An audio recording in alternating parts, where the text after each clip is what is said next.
Welcome back to my channel. ரெகுலராக கப்லேயோ இல்லை ஸ்டிக்லேயோ ஐஸ்கிரீம் சர்வ் பண்ணாமல் இந்த மாதிரி சர்வ் பண்ணால் எப்படி இருக்கும்? வாங்க இந்த ரெசிபி எப்படி செய்கிறதுன்னு பார்க்கலாம்.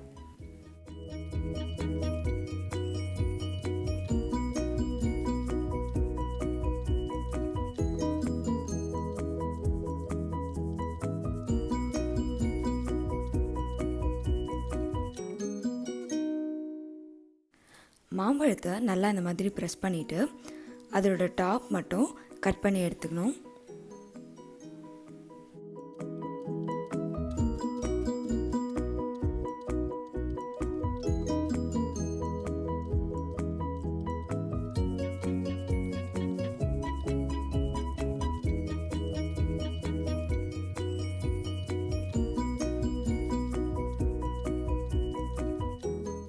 கட் பண்ணிவிட்டு அதுக்குள்ளே இருக்க பழத்தெல்லாம் வெளியே எடுத்துடணும்.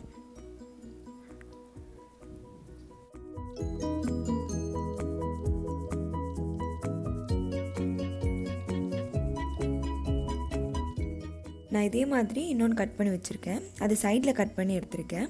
இப்போ நாம் இந்த பழத்தை மிக்சியில் போட்டு ஒரு சிட்டிகை உப்பு சேர்த்து இதை நல்லா நைஸாக அரைச்சி எடுத்துக்கலாம்.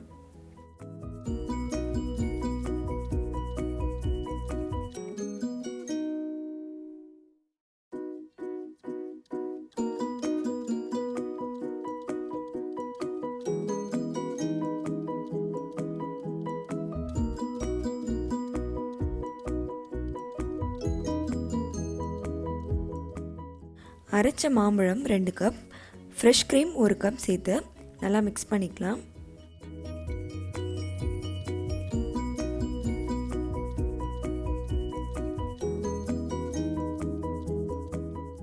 அது கூட கண்டென்ஸ்டு மில்க் 1/4 கப் சேர்த்துக்கணும். மாம்பழம் ஸ்வீட் கம்மியாக இருந்துச்சுன்னா 1/2 கப் கூட கண்டென்ஸ்டு மில்க் சேர்த்துக்கலாம்.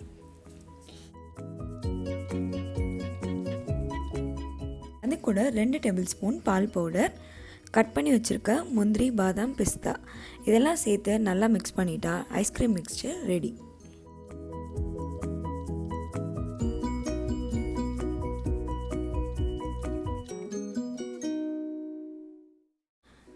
இது நாம் இப்போ இந்த மாம்பழத்தோலுக்குள்ளே ஊற்றி ஃப்ரீஸ் பண்ண போகிறோம்.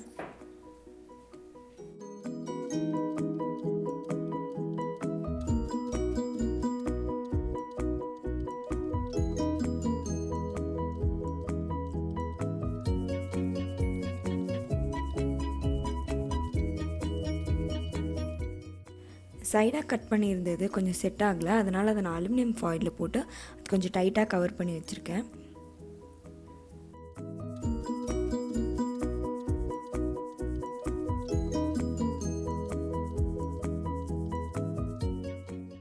க்ரீமி மேங்கோ குல்ஃபி ரெடி ஆகிடுச்சு. இது அந்த மாம்பழத்துக்குள்ளேயே இருக்கனால மேங்கோ ஃப்ளேவர் நல்லா இறங்கியிருக்கு. அண்ட் ஸ்மெல் சூப்பராக இருக்குது. இந்த ரெசிபி நீங்களும் கண்டிப்பாக ட்ரை பண்ணி ஆசத்துங்க. அண்ட் இந்த வீடியோ உங்களுக்கு பிடிச்சிருந்துச்சுன்னா லைக் பண்ணுங்கள், ஷேர் பண்ணுங்கள். அண்ட் இந்த ரெசிபி பற்றி கமெண்ட் பண்ணுங்கள். அண்ட் இதே மாதிரி இன்னும் நிறைய ரெசிபீஸ்க்கு சேனலை சப்ஸ்கிரைப் பண்ணுங்கள். தேங்க்யூ ஃபார் வாட்சிங்.